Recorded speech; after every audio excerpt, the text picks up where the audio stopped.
Hey folks, welcome to another Passion for Sound audio review. Today we're looking at the new version of a fairly unique headphone. Some time ago I reviewed and really enjoyed the original HiFiMan Devas. The reason I'm saying this is a unique headphone is because it's an open-backed wireless headphone. Not something you find very often, certainly something that does make it a fairly unique headphone in terms of where and how you might use it, but it does pay great dividends in the sound quality it can produce. So needless to say, when HiFiMan produced the Deva Pro that I've got here in front of me today, I was very interested to see what that meant in terms of the evolution of a product that I already loved. Let's jump in and discuss the changes.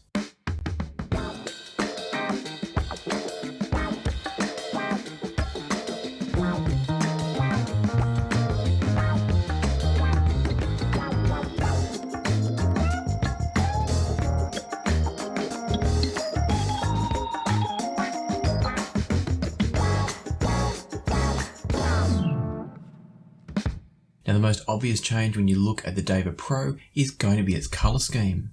Gone is the beige and silver, which I kind of liked. It's not a colour scheme I'd want to wear in public, but I think it looks nice and I'm happy obviously wearing it around the home. But the new Deva Pro has gone to a more traditional black and silver look. I'll leave it up to you to decide which one's better or worse. I kind of like the old one because it stands out, but I think the new look is completely fine as well. Beyond that obvious cosmetic change though, there is quite a lot different going on in the Deva Pro.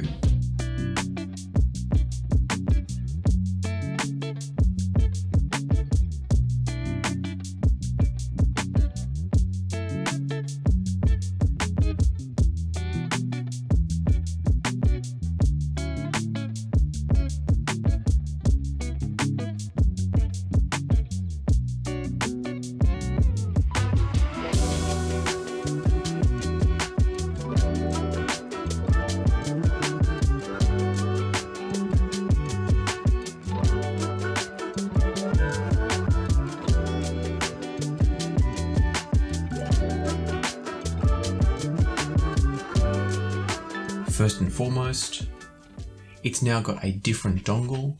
So this is actually a separate dongle attached to the bottom of these headphones, and it does work with a number of different HiFiMan options. In both the case of the Deva and the Deva Pro, these are referred to as the Bluemini, but the Bluemini that came with the Deva is one alternative, and the Bluemini R2R that I have here is what comes with the Deva Pro. So yes, this is now using a chip-based R2R DAC rather than a more traditional Delta Sigma DAC inside the original Bluemini that came with the Deva. Other than knowing what chip is on the inside and a little R2R symbol on the actual device, there's absolutely nothing different physically about the original Bluemini and this new R2R version. Both have a single button on the bottom which turns on the device. It acts as a pause button, it allows you to enter pairing mode, etc. Both have USB sockets, a small indicator light, and then a 3.5mm TRRS connector. And I'm specifying TRRS because that means it has 4 different contacts, which means it's driving the 2 individual ear cups completely independently. In other words, you're kind of getting a balanced DAC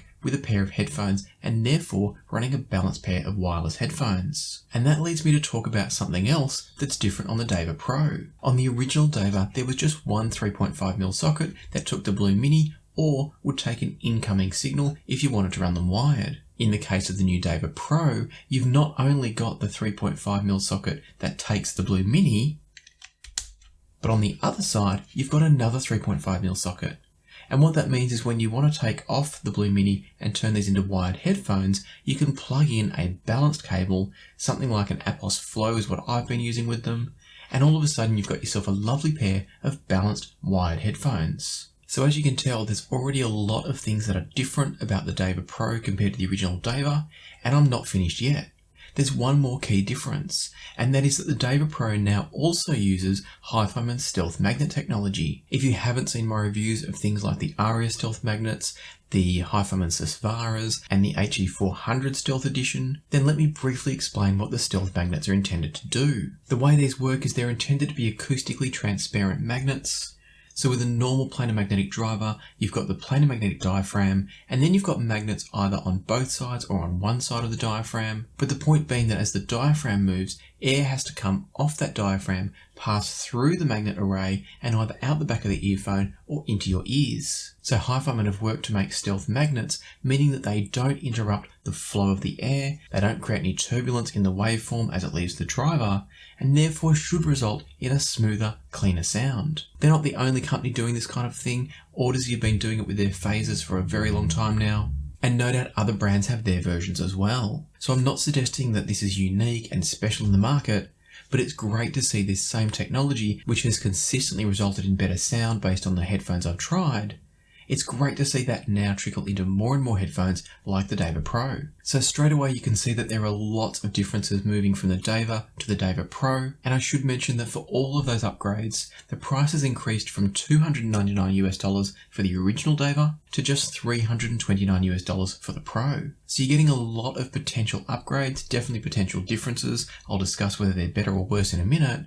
But you're getting a lot of differences and potential upgrades for that $30 increase. There's a couple of other quick features I want to mention before we get into sound quality in case you're not familiar with the original Deva, and that is to say that the Deva Pro and the Deva for that matter both also support, in addition to the dongle connection and wired connections, both also support USB connection, so you can run a USB cable direct from your computer into the dongle and essentially run them as an all-in-one DAC headphone amp headphone. So both do that, and then in addition both headphones also have aptX HD and LDAC for audio transmission. So in other words, you can get the best possible audio transmission that Bluetooth will allow. It's not quite truly lossless yet, but it's very, very good. So both have those features. That's not a difference between the original and the Pro. The only differences from a sound quality point of view are the different driver designs and also the R2R version of the dongle versus the standard version of the dongle. While we're talking about connectivity and the use of these dongles, there is something I should mention, and that is that the operation sound. So when you turn on the R2R dongle, it puts out a beep to let you know it's connected. And I find that those sounds are way too loud. So do be prepared for that. If you buy one of these, you're going to get quite a loud beep going into your ear every time you switch it on. I've gotten into the practice of switching this on before I put it on my head to avoid that beep because it's just a little bit uncomfortable. I don't think it's loud enough to cause any hearing damage, but it would have been good if they just toned down the volume a bit on that one. So I thought I'd just quickly mention that to send you in prepared should you buy yourself a Deva Pro. And while I'm making public service announcements, if you're finding this review useful, and indeed other videos on the channel useful, I'd love it if you'd hit subscribe and ring the notification bell. It's a huge boost to the channel. It helps me to produce more videos like this for you. It helps me get more and different gear to share with you. So please do think about subscribing. You can always unsubscribe later if you're finding you're not into all the content you're getting from Passion for Sound. But it's a huge help and I really appreciate every single sub that I receive. So thank you in advance and let's get on with the review. Before we dive deep into sound quality, I just want to cover off the use of the Deva Pro wired. And it's a fairly similar story to what I talked about with the original Deva, and that is that wired I don't find that to be the best headphone. I think there's been some deliberate tuning done through the dongles on both devices to help bring the right tonal balance to each headphone. It's certainly not bad as a wired headphone, but it's not how I would choose to use them. I haven't done lots of detailed notes and comparisons, but I did briefly compare the Deva Pro as a wired headphone with both the Sundara and the HE400SE. And to me, if I was going to be running them purely wired, I would buy either one of those headphones. The HE400SE if you're looking for a slightly lighter sounding headphone with a bit less bass and warmth, or the Sundara if you're looking for a warmer, richer sounding headphone compared to the HE400SE. So don't think of the Deva as a wired and wireless headphone so much. I think it's better to think of it as a wireless headphone. A USB connected headphone is also great because that still goes via the dongle, and then it can be a wired headphone in a pinch. But I definitely don't believe it performs as well as say the HE400SE, which is vastly cheaper and therefore a better choice if you're looking for a pure wired headphone. And so with all that said, the rest of my testing is going to focus entirely on the Bluetooth sound quality. All testing was done from my phone. It's a Samsung Galaxy S21 Ultra, and that was running LDAC as the Bluetooth transmission protocol to both the original Bluemini and the R2R Bluemini. As you'll hear me talk about in a moment, I tried both dongles on both headphones. I'll talk about how that sounded. But for now, let me start by talking just about the Deva Pro with its included dongle, which is the R2R Bluemini. I've been using this headphone for quite a while now. It's kind of my go-to wireless headphone around the house, if I'm doing things like cooking or sometimes filming my B-roll, if I want to hear what's going on around me. I've listened to audiobooks, music from Cobras, you name it, I've tried it on the Deva Pro. And across the board, I found it to have a very well balanced sound. It's got an excellent mix of bass and warmth, but then good neutrality through the mids and good detail and extension in the treble. Nothing's over-enhanced, nothing's boosted, it's just a really lovely headphone. It's a sound that I'd actually describe as both crisp and warm. So what I mean by that is it's not at all thick and rich and lush sounding, but it does have the right amount of warmth as well as the right amount of clarity and detail and attack. It produces a good sense of space and imaging, although mostly left-right with limited depth, and I'll talk more about that when we get to the comparisons. But there's a very good sense of instrument separation from the left and right channels, so you never feel like things are overly congested even though it's not producing a lot of depth. As I've already said, I think some of the tonal qualities are coming from the dongle, because when I did connect it up wide, it became a bit more neutral, and I don't necessarily mean that in a good way. It lost a bit of its bass and warmth, and it became pretty dry sounding, a little bit tonally off in my opinion. So for me, the character of the sound from these headphones, both the Deva and the Deva Pro, is a mixture of the driver characteristics and the dongle characteristics brought together. And that's part of why I was interested to see what happens if I switch dongles and put the R2R dongle on the original Deva and the original dongle on the Deva Pro. So let me start off by talking you through what I heard when I tried the Deva Pro with the two different dongles. For this test, I was listening to Vi by Nitin Sawhney. I hope I'm saying that right.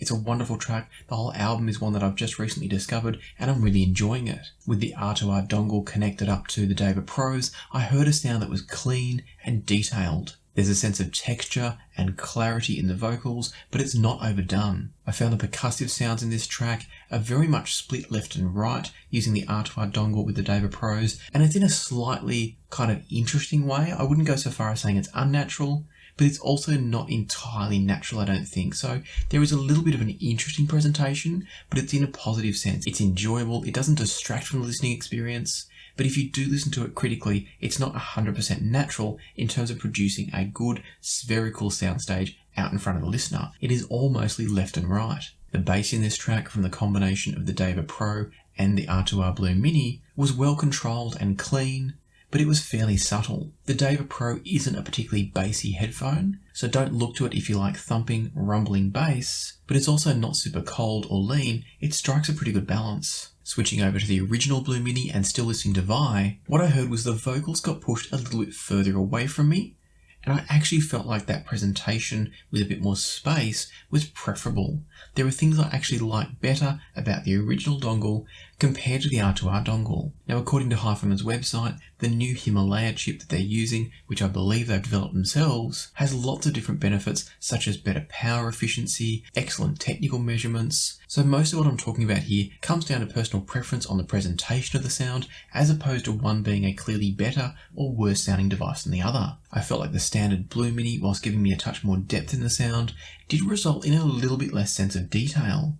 And that's often the case when sounds are brought closer to us, we can often hear more of the micro details, and that does hold true here. The original Bluemini also produces less of that left-right split that I spoke about with the R2R Bluemini, and to me it makes for a more natural presentation. Again, it probably takes away a little bit from that sense of detail and clarity and focus of each sound, but it does result in a more cohesive overall soundstage. Those percussive sounds that I mentioned before are now spread more evenly across the entire soundstage rather than all relegated to left or right only. So for me at this point, both of these dongles are just fine. I wouldn't complain about either, both have their strengths. I find the R2R version to be just a little bit more exciting and engaging, and that's unusual to say that about R2R compared to a Delta Sigma, when normally there's a bit more attack and energy from Delta Sigma, but on this occasion I actually feel like the R2R dongle is the one bringing me a bit more energy and attack and detail. On the flip side of that though, the original Bluemini comes across just a touch more relaxed,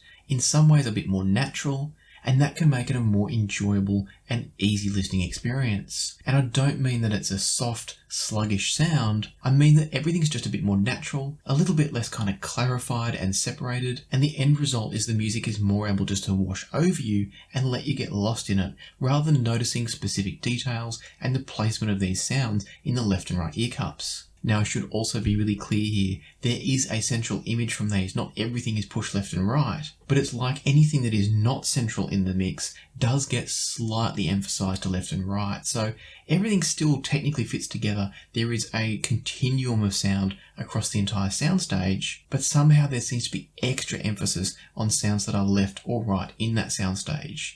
It's very hard to explain. Hopefully I've made it clear. These are not a non-coherent or weird or unnatural sound, but somehow there's this extra sense of left-right separation, and probably that's because there's less of the depth information that you get with the original Bluemini. And so I can't stress enough that both of these produce a great sound when connected up to the Deva Pro. But having said that, if you're buying the Deva Pro, you're getting the R2R dongle. If you're buying the original Deva, you're getting the original dongle. So let's talk now about how the two headphones compare with the dongles that they come with.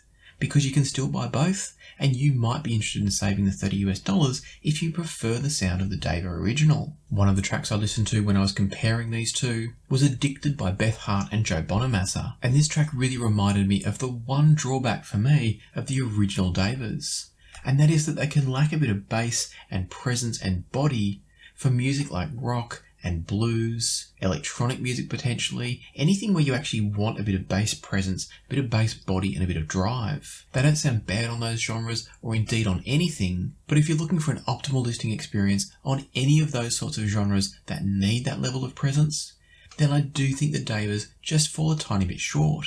That's the original Devas we're talking about. On a track like Addicted, the original Devas therefore come across with things like cymbals and percussion just being a little bit harsh because they're not balanced off by a sense of warmth and body down low. That also carries through to vocals, where even a female vocal like Beth Hart's just lacks a little bit of presence and a little bit of body. That carries through even more for deeper male vocals. And so ultimately everything from the original Deva does lean towards being just a little bit lightweight. Again, I can't stress enough, it's not a bad sound. I thoroughly enjoy the original Devas. They're very engaging, they've got their very own and very interesting sound, but it's not necessarily ideal across all genres. Moving over to the Deva Pro now, and suddenly everything has a much better sense of balance. And looking at the frequency response charts, it's very hard to imagine just how much better balanced the Deva Pro is. Looking at the frequency response, it looks like the tiniest little bit of an adjustment, and yet somehow they come across just appropriately warmer